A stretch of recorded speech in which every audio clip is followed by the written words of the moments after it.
po si Cindy ng may-ari ng malaking textile company. Pinapasukan ko. Taga-deliver ako ng mga tela sa kanilang mga customer. Mabait si Cindy. Malapit sa mga trabahador. Dahilan para magkalapit ang mga loob namin. Hanggang magkaibigan. Pero, tinutulan niyo ng kanyang ina. Sa pagitan ng relasyon namin, palagi ako nakakatanggap ng mga pagbabanta sa aking buhay. Kung ganon, wala palang dapat makaalam na buhay ka.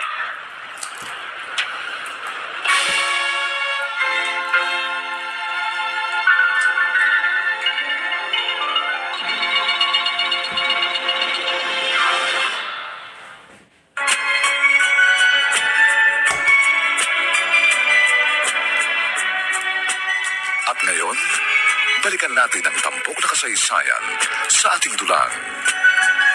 May pangako ang bukas.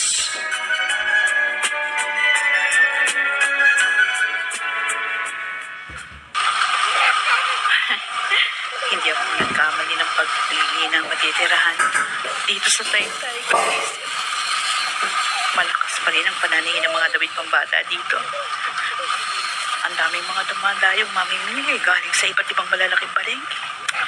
Kaya kailangan ko samantalahin ang pagdating ng mga order para pa rin sa paghahanda ko sa kinabukasan ni Miguelito.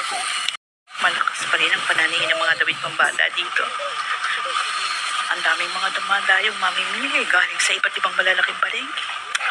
Kaya kailangan ko samantalahin ang pagdating ng mga order para pa rin sa paghahanda ko sa kinabukasan ni Miguelito. Ay, mabilis ang paglipas ng panahon. Parang kailan lang. O ngayon, nakakatayo na siya sa kuna. At sigurado hindi ako maiinip. Ilang lipas pa ng taon, binata ng alaga ko.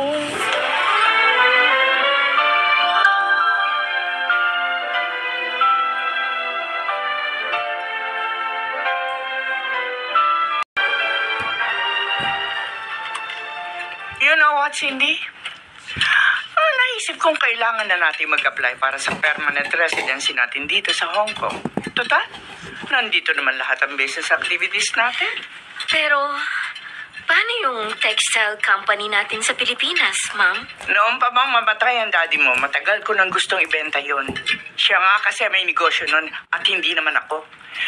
May mga kaibigan siya sa Pilipinas na interesadong bilhin ang kumpanya ng paman. It's up to you, ma'am. Ikaw ang bahala. Actually, pati sa mansyon, ka-negotiate ko na rin yung isang kaibigan niya interesadong bilhin yon. As if, dito mo na talaga planong manirahan. Why? Life is so easy here and fast race. Pati mga tao madaling kausap. Lalo na si Mr. Tech. Napakadaling katransaksyon.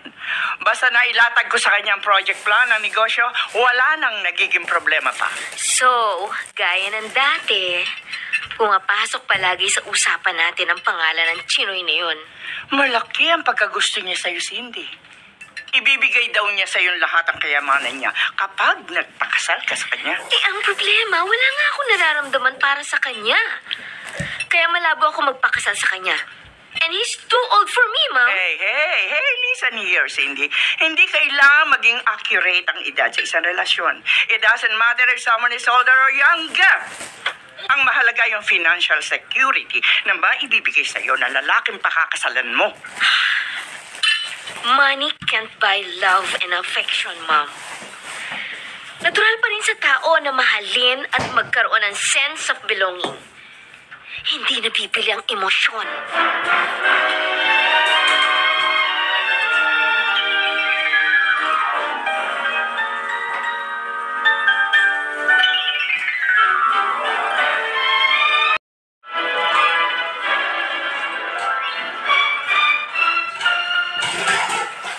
Mario, bakit isa-isa mong nililigpit ang mga kagamitan mo sa pangingisda? Dok, ba yan? Naituro ko kasing lahat sa bayo ko. ang mga paraan kung paano niya mapapangalagaan ng kanyang mga palaisdaan dito sa Laguna. Mula sa pagpili ng mahusay na similya ng isda hanggang sa pag-aani. Saka matagal-tagal na rin akong napalagi rito. Naisip ko rin yung mga palaisdaan. Hindi ko inaasahan ng pag-alis nyo ito. Huwag kang mag-alala. Ibiniling kita sa bayaw ko. Kako, hayaan ka lang dito sa kubo kung hanggang kailan mo gustong tumira. Saka kako, makatutulong ka rin sa mga trabaho sa mga palaisdaan. Basta, kapag aalis ka na rito para umuwi sa lugar nyo, magpaalam ka na lang sa kanya ng maayos, ha? Ano? Wala na po akong balak bumalik sa amin, Mang Mario. Ha? Wala na po akong tiyak na babalikan doon. Yung ate mong ikinagkwento mo. Nung mangyari ang gabi ng karahasan, sinabihan ko siyang umalis na sa compound para hindi na madamay pa sa gulo.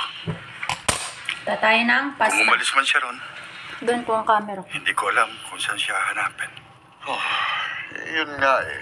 Wala namang problema sa bayaw ko kung hanggang kailan mo gustong manatili rito sa kubo. Ang gusto ko sana, sumama na rin sa inyo sa Cagayan de Oro, Mang Mario. Ano? Sigurado ka ba sa sinasabi mo? Oh, Napakalayo na ng lugar na yun. Lalong magiging imposible para magkita kayo ng mahal mo sa buhay. sa ngayon, ang gusto ko sana, sumama na rin sa inyo sa Cagayan de Oro, Mang Mario. Ano? Sigurado ka ba sa sinasabi mo? Oh, Napakalayo na ng lugar na yun. Lalong magiging imposible para magkita kayo ng mahal mo sa buhay. sa ngayon, ipinaubaya ko na lang po muna sa tadhana ang itatakbo ng mga pangyayari sa buhay ko. Kung magpapagamit ako sa sarili kong mga kagustuhan, baka mas lalo pang maging masalimuot ang lahat.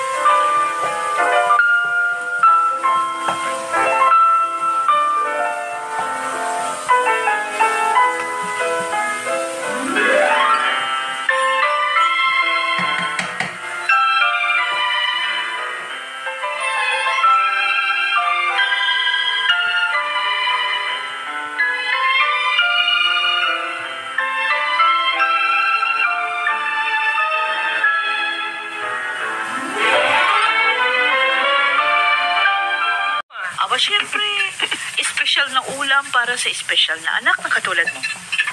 Ginawa ko na talagang panata yung pagluluto ng masasarap na ulam para palagi kang excited kapag umuwi ng bahay. At ito naman po, Mga kabs, para sa luto tayo special day ng ng katulad niyo. pasta Saudi style, sorba. Pinakahinihintay Tomato ng imbitasyon sorba. na tunay. Ito ba? Egg po ang nilagay ko, boiled egg. Para maiba naman. Siyempre, magluto tayo ng panglahok natin sa pasta muna. At initin na lang natin yung ating bagay na lukay natin. bagay. At gagawa Sa ko mga ng graduating ng crepe, nursing. crepe. Aba, ang ganda ng hulugan. yan, crepe. Para mas maging masaya kayo, hanapin niyo po sa programang Pangalan Ko, Nay. Ha? Eh, alam ko, inip na kayo mabasa ang pangalan ko sa listahan ng mga gagraduate. Asan na ba dito? Ito. Nakita ko na. Miguelito Rosales. Nasa gitnang pahina ng program. Sa Sabado na po yan, Nay. At sa araw na yon, hindi kayo mananahi. Hindi na kayo gagawa ng mga trabahong bahay dahil uupo lang kayo sa harap ng stage para panoorin ang pagtatapos ko ng kolehiyo. Araw po nyo yun, Nay. Dahil higit po sa naging pagsisikap kong makapagtapos ng pag-aaral, mas dapat bigyan ng papuri ang lahat ng hirap na dinaanan nyo para makamit ko ang tagumpay.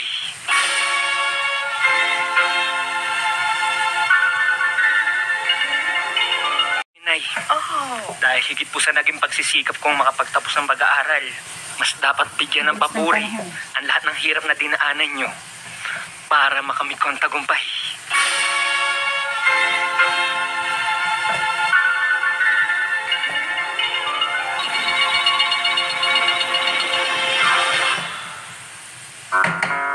Next chapter.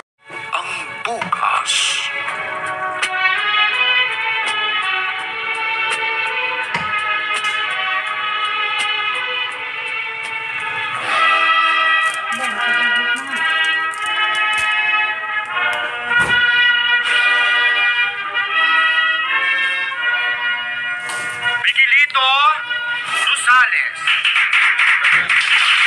Diyos ko. Ay, maraming salamat po sa pag-ibig at uparan niyo sa mga pangarap ni Miguelito. Dahil higit po kanino man, para sa kanyang mga tunay na magulang, ang kanyang tagumpay.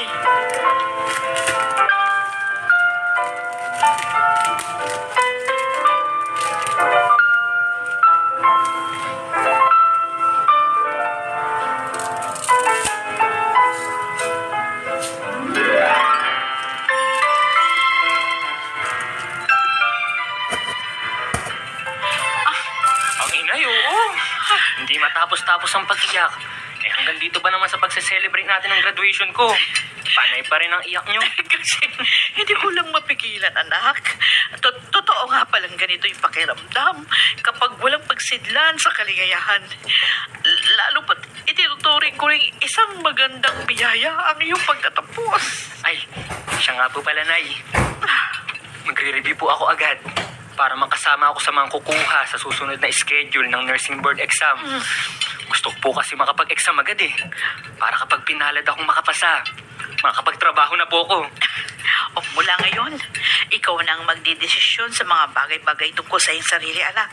Basta nandito lang ako sa likod mo at palaging nakasuporta sa iyo. Gusto ko po kasing tuloy-tuloy ang proseso ko sa pag-aaral, Nay. Mahalaga po sa akin na wala akong masayang na Gawa oras naman tayo ng orange juice. pagkatapos ng araw na to, ng graduation.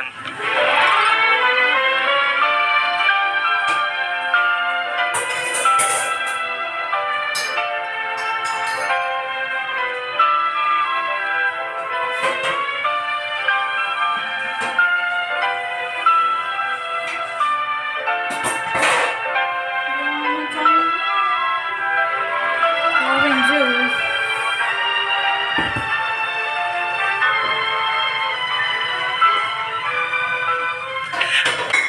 Mama! Oh, hi, my baby boy.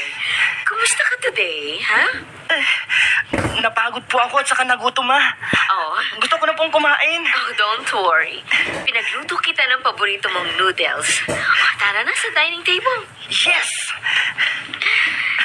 How's your school?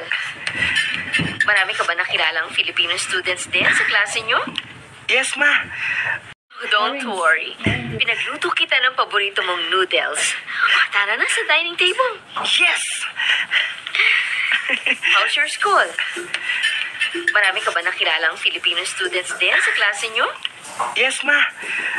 Pati nga po mga parents nila. Nakilala ko na. Masisipag pong sumundo ang mga papa nila. Unlike papa, Gasa muna na natin. kahit minsan, hindi pa po ako nasundo sa school. Son, busy ang papa mo. Marami siyang business trips and engagement na kailangan niyang mas unahin kaysa sa atin. Mas mahalaga po ba ang mga yon? Kaya hindi rin po siya umuwi rito sa bahay. Oo, para kasi sa future mo ang ginagawa ng papa mo. Lahat ng ipinupunta niya para sa'yo. Kaya kung hindi man kayo nagkikita, kapakanan mo pa rin ang iniisip niya. But more than anything, ma, gusto ko rin pong nasa tabi ko si papa. Nagkaasawa din pala ng iba.